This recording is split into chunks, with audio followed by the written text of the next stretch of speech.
ये कहानी जो डार्लिंग है, ये कहानी है आज के जनरेशन, आज के लड़के जो कॉलेज जाते हैं, जो पढ़ते हैं, जिनके अपने सपने होते हैं, जो मोबाइल के दौर में जीता है, जिसकी ज़िंदगी में एक बाइक है, एक लड़की है। तो 3 हीरोइनों के नाम में इनका जो नाम है वो पहली चॉइस बनी।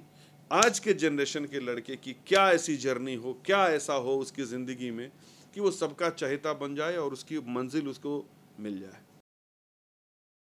नमस्कार दोस्तों, बहुत स्वागत आपका देसी भारत के इस महामंच पर। मेरा नाम धर्म दुबे है। इस समय मेरे साथ हॉट सीट पर बैठे हुए हैं भोजपुरी सिनेमा के प्रख्यात डायरेक्टर हैं, म्यूजिक कंपोजर भी हैं, बहुत अच्छे राइटर भी हैं, मिस्टर रजनीश मिश्रा सर। कैसे हैं आप? बहुत स्वागत आपका। Thank you very much. और आपके जितने भी दर्शक और सब्सक्राइबर्स हैं उन सबको मैं बहुत बहुत प्रणाम करता हूं और हमेशा आप लोग अपना आशीर्वाद देते रहिए। दोस्तों, आपको बताएं कि प्रदीप के शर्मा, जिन्होंने लिट्टी चोखा फिल्म लाई, जिन्होंने आशिकी फिल्म लाई, सुपरस्टार खेसारी लाल यादव जी के साथ ये सारी फिल्में आई, वो अब अपने बेटे को लॉन्च कर रहे हैं भोजपुरी सिनेमा में। नाम है इनके सुपुत्र जी का राहुल शर्मा। और राहुल शर्मा जिनके निर्देशन में काम करेंगे, इनका नाम है रजनीश मिश्रा। यानी रजनीश सर जो हैं अब राहुल शर्मा की फिल्म को डायरेक्शन करेंगे। शायद फिल्म आपने लिखी भी है, म्यूजिक भी आप ही देंगे। तो थोड़ा सा फिल्म के बारे में बताएं, लेकिन उससे आपको पहले बताएं कि फिल्म का नाम है डार्लिंग और अब रजनीश मिश्रा सर की आवाज़। सर, थोड़ा इस फिल्म से संबंधित बताएं, क्योंकि प्रदीप के शर्मा तो है, ये है एक बहुत बड़ा नाम, लेकिन उनका बेटा डेब्यू कर रहा है, कहीं ना कहीं रिस्क फैक्टर भी है। हाँ, पहली नए परिंदों को उड़ने में वक्त तो लगता है, प्यार का पहला ख़त लिखने में वक्त तो लगता है। तो ये सार्वभौमिक है कि जब आदमी पहला प्रयत्न करता है तो उसमें मेहनत भी ज़्यादा लगती है, संघर्ष भी बड़ा होता है, पर फल की जो प्राप्ति होती है वो भी जितनी उम्मीद रहती है उससे ज़्यादा प्राप्त होता है। मैं सबसे पहले अपनी व्यक्तिगत ज़िंदगी बताऊं कि मैं एक कोरस सिंगर, जो इंदु सोनाली, राधे श्याम रसिया, आनंद मोहन, मनोज तिवारी जैसे लोगों के पीछे हम गाया करते थे। वो लोग गा के चले जाते थे तो हम 5-6 आदमी जा कर के होली है, जय सिया राम, ये सब गाते थे।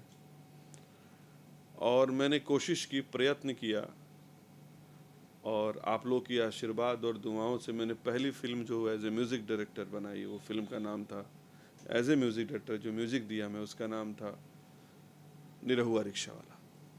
आप सबका आशीर्वाद प्राप्त हुआ, आप लोगों ने अपना प्रेम दिया, और उस प्रेम की वजह से रजनीश मिश्रा एक म्यूज़िक डायरेक्टर बन गया।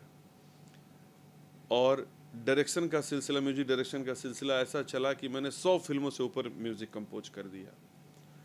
उसके बाद मेरी जो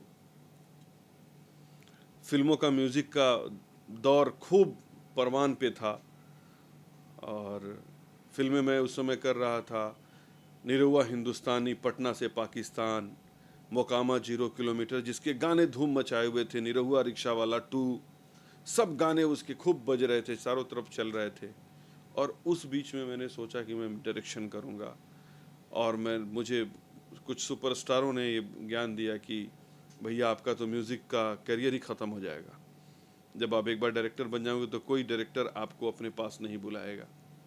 और मैं बताऊं कि जब आपके अंदर योग्यता होती है, जब आपके अंदर विनम्रता होती है, और जब आपके अंदर शिक्षा होती है, तो आपके मित्र, आपके दोस्त, आपके सखा आपके गुणों के तहत आपको हमेशा याद रखते हैं।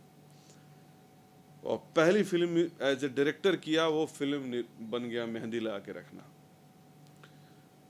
उसके बाद डायरेक्शन का सिलसिला चल पड़ा। तो ये बात जो है आपने जो कही धर्म जी, उसी बात की एक कड़ी आगे बढ़ाते हुए मैंने ये सब बातें बोली कि मेरे जैसा आदमी जब कोशिश करके एक सफल म्यूज़िक डायरेक्टर, एक हद तक सफल डायरेक्टर बन सकता है, तो राहुल शर्मा जैसा लड़का, या कोई भी लड़का जिसके अंदर ये जज्बा हो कि मुझे करना है, और करने के लिए वो पूरी मेहनत करे, सच्चाई के साथ, ईमानदारी के साथ करे, तो ईश्वर देखते हैं।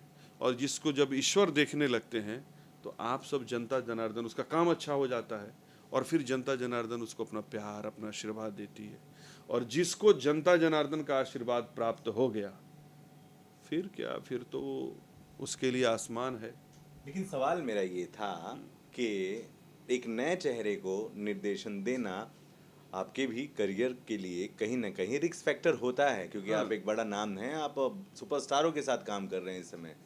तो जब आपके पास ये प्रपोजल आया तो क्या सबसे पहले जहन में चला, क्या सोचकर आपने कहानी लिखी, किस तरीके से फिल्म का निर्माण कर रहे अभी हैं? जैसे ये बात थी, तो उसमें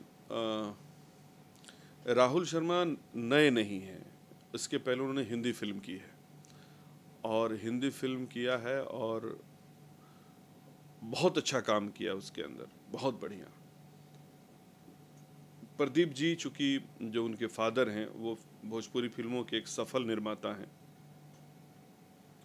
काफ़ी फिल्में उन्होंने खेसारी जी को लेकर के, कल्लू जी को लेकर के, दिनेश जी को लेकर के बनाई है।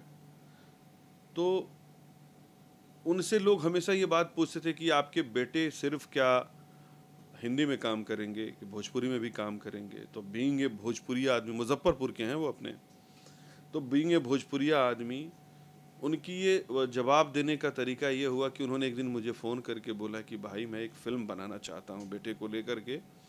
और जब ये बात उन्होंने मेरे से शेयर किया तो मैं बोला कि मेरे पास एक कहानी अच्छी है प्रदीप जी, तो मैं चाहूँगा कि मैं राहुल को डायरेक्ट करूँ। उन्होंने बोला कि ये तो बहुत अच्छी बात होगी, मेरे पास समय का थोड़ा सा वो था। तो मैं बोला कि मैं समय निकालता हूँ, और मेरे जो प्रोड्यूसर्स लोग हैं, जैसे अभय भैया हैं, निशांत उज्ज्वल हैं, और कुछ ऐसे अपने रोशन जी हैं जिनकी फिल्में मैंने साइन करके रखी है, जिनकी एक के बाद एक फिल्में हैं। मैं उन लोगों से रिक्वेस्ट किया कि मुझे एक फ़िल्म पहले ये कर लेने दीजिए, एक मेरी बहुत दिली ख्वाहिश है। और उसके तहत मैंने ये राहुल की ये फिल्म डायरेक्ट करने की सोची। अब एक कलाकार को, वो कुम्हार कुम्हार ही क्या, जो कच्ची मिट्टी से घड़ा ना बना दे, अगर सीखे सिखाए और पके हुए चीज़ों को लेकर के, जब मेरे जैसा आदमी जिसने कभी न कैमरा देखा हो, कैमरे का काम करना देखा हो, न जिसने कभी फिल्म के सेट पे जाकर कुछ किया हो, एक म्यूजिक डायरेक्टर अपनी हिम्मत, अपनी लगन के साथ एक फिल्म बना के उसको मेहंदी लगा के रखना बना सकता है कि जो जनता को इतना प्यारा लग जाए, जनता उसको इतना आशीर्वाद दे, इतना प्रेम दे। तो मेरे जैसा, मैं अपने से स्वयं से आकलन करता हूं कि जब मुझे कोई ज्ञान नहीं था तो मैंने इतनी अच्छी फिल्म बना ली, उसका म्यूजिक बनाया, उसका कहानी बनाया, जबकि उसके पहले कभी कहानी नहीं लिखा था। नहीं, तो जब राहुल आपके पास आए, हाँ। तो राहुल की राहुल भी fitness अच्छा, मैं कहने का मतलब राहुल भी अच्छा काम करेंगे, बशर्ते कि एक जो काम करने वाला हीरो है वो समर्पित हो, समर्पित हो डायरेक्टर को, समर्पित हो कहानी को, और समर्पित हो फिल्म के लिए कि मुझे करना है। इस दुनिया में कोई ऐसी चीज नहीं है जो संभव असंभव हो, संभव सब कुछ है, बशर्ते कि आपका डेडिकेशन कितना है, आपका समर्पण कितना है। आपने बताया कि आपने कहानी पहले ही लिख रखी थी। हाँ। फिर राहुल उसके बाद इस फिल्म से जुड़े हैं। जुड़े। तो राहुल की स्टाइल देखकर, उनकी फिटनेस देखकर क्या कहानी में बदलाव किया आपने? नहीं, मेरी जो वो जो कहानी, जैसे कि मैं कुछ और भी कहानियां अभी लिख के थोड़ा रखा, बताइए ना कहानी, थोड़ा सा मैं क्या बता है, मैं डार्लिंग की बिल्कुल कहानी क्या है? मैं बिल्कुल बताता हूँ। क्या है कि जो कहानी, कुछ कहानियाँ जैसे कि मैं लिखता हूँ, तो ऐसा नहीं है जब जो फिल्में कर रहा हूँ वही लिख के रखा है मैंने, कुछ इन फिल्मों से अलग भी कुछ कहानियाँ लिख के रखा है जो जो बिल्कुल अलग है। कुछ शिक्षा के ऊपर है, कुछ वृद्धावस्था के ऊपर है, कुछ भ्रष्टाचार के ऊपर है, कुछ कहानियाँ मेरी खेती के ऊपर है, गृहस्थी के ऊपर है, कुछ पारिवारिक मूल्यों पे। तो कहानियाँ बहुत सी लिख के रखा हूँ।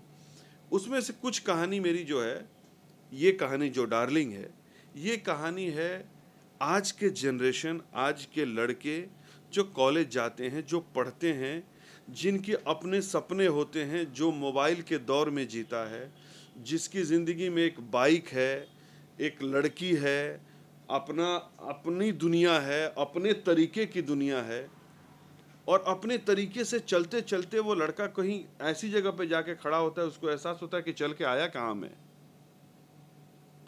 तो जो बाबूजी कह रहे थे, जो माँ कह रही थी, जो दादाजी कह रहे थे, जो लोग कह रहे थे कि बेटा ये गलत है, गलत है, गलत है, तो हम तो सुन ही नहीं रहे थे उस समय। हम तो को लग रहा था कि यार साला ये सब लोग पुराने जमाने के, इनको क्या पता है। और हम चलते आए और चलते चलते आकर के यहाँ पे पहुंच गए जहाँ पे सब मुझसे नफरत करने लगे। उस समय उसको रियलाइज होता है कि नहीं यार, ऐसा नहीं है कि जो हमारे अपने, हमारे बुजुर्ग, हमारे लोग जो 70 साल का एक्सपीरियंस लेकर आदमी बैठा है, जो 50 साल का एक्सपीरियंस लेकर बैठा है, वो हमको गलत राय दे रहा है। उसकी राय लो, दौड़ अपनी रखो, उसकी राय लो, उसकी सोच लो, फिर ज़माने के साथ कदम मिला करके अगर आगे बढ़ोगे तो आपको मंजिल बिल्कुल सटीक दिखेगी और ऐसी जगह पहुंचोगे जहां पे आप पहुंचना चाहते हो और तरीके से पहुंचोगे। अक्षरा सिंह भी इस फिल्म में हीरोइन है इसमें जी बिल्कुल। तो कैसे आपने इन दोनों की केमिस्ट्री बनाई? एक बहुत बड़ी सुपरस्टार पहले से ही तमाम फिल्में कर रखी हैं, एक नया है, कहीं ना कहीं कभी कभी होता है ना सुपरस्टार की आंखों में देखकर नया हीरो यहाँ वहाँ भटक जाए। कैसे आपने दोनों की केमिस्ट्री साथ देखी? देखिए मेरी अक्षरा जी के साथ मेहंदी लगा के रखना के समय से ही फिल्म ड्यू है।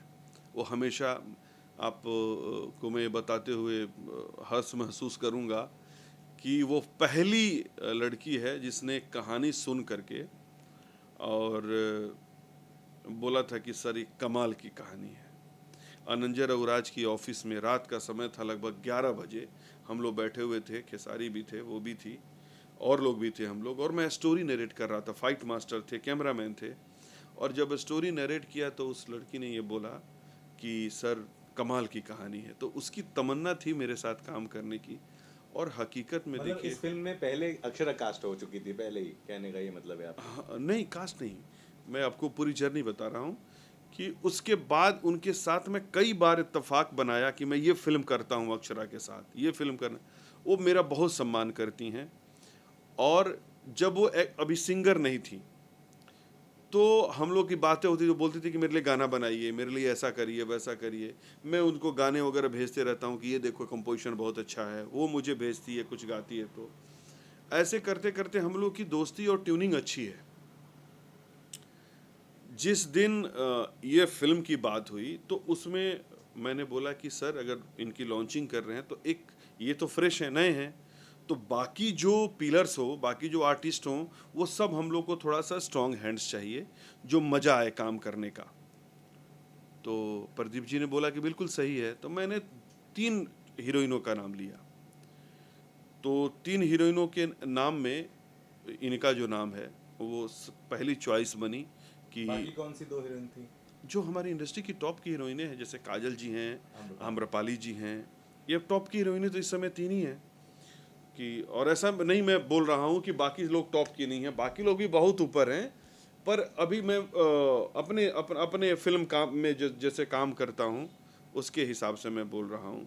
बाकी पास डेट्स नहीं है इस समय? जिनके पास, जो लोग बिजी हैं, लगातार हैं, नहीं और हैं भी रियलिटी, अरे सुपरस्टार तो ये हैं तीनों जी, और बहुत काम किए हैं तीनों का जो है उसके हिसाब से मैं बोल रहा हूँ। नहीं, लोगों को बुरा लग जाता है कि इनको बोला, इनको नहीं बोला, मुझे क्यों नहीं बोला। तो मैं उस सिलसिले में बोला कि कब से शूटिंग कब से शुरू हो रही है और कैसे हो रही है, कहाँ कहाँ हो रही है? इसकी शूटिंग हम लोग अयोध्या में करने की सोचे हैं। प्रभु राम और हनुमान जी महाराज का आशीर्वाद प्राप्त करके वहाँ पे करेंगे। और डार्लिंग एक ऐसा शब्द है कि किसी को कोई भी जब अति प्रिय होता है तो उसके लिए इस्तेमाल किया जा सकता है। भोजपुरी में उसका शाब्दिक अर्थ यही होता है कि अति प्रिय। अति प्रिय को डार्लिंग कहा जाता है। हिंदी में भी अति प्रिय ही कहते हैं। हाँ, डार्लिंग के बहुत ही शुद्ध हाँ, अति प्रिय मीनिंग है। तो डार्लिंग हम लोगों ने वही किया है कि एक लड़का जो सबको नाराज कर देता है, वो क्या ऐसा करने लगता है कि सब उसको बोलते हैं कि you are my darling. You are my darling, क्या बात है, वाह। ये बात हीरो के लिए है। हीरोइन, हीरो जो उसके महबूबा है हीरो की, वो डार्लिंग बोलती है। जो पिता हैं वो बोलते हैं कि तू मेरा डार्लिंग है, तू मेरा डार्लिंग बेटा है। जो दादा हैं वो बोलते हैं कि तू मेरा डार्लिंग पोता है। तो ये कैरेक्टर जो इतना ज़्यादा सबको अपनी ज़िंदगी में रुष्ट कर दिया था, वो सबको अपना बना लेता है। उसकी एक आज के जनरेशन के लड़के की क्या ऐसी जर्नी हो, क्या ऐसा हो उसकी ज़िंदगी में कि वो सबका चहेता बन जाए और उसकी मंजिल उसको मिल जाए। क्या बात है सर, हम तो बहुत ज़्यादा उत्सुक हो गए हैं अब इस फिल्म के कम से कम टीज़र को देखने। वैसे तो दोस्तों हम जब तक फिल्म बनती रहेगी फॉलो करते रहेंगे, कई बिल्कुल, इंटरव्यूज़ बिल्कुल। रजनी सर के होंगे। बहुत बधाई फिर एक बार आपको एक आपकी नई पहल के लिए। और थैंक यू। यानी से कोई सवाल हो तो प्लीज़ कमेंट बॉक्स में ज़रूर लिखिएगा। बने रहें हमारे साथ यानी देसी भारत के साथ। नमस्कार।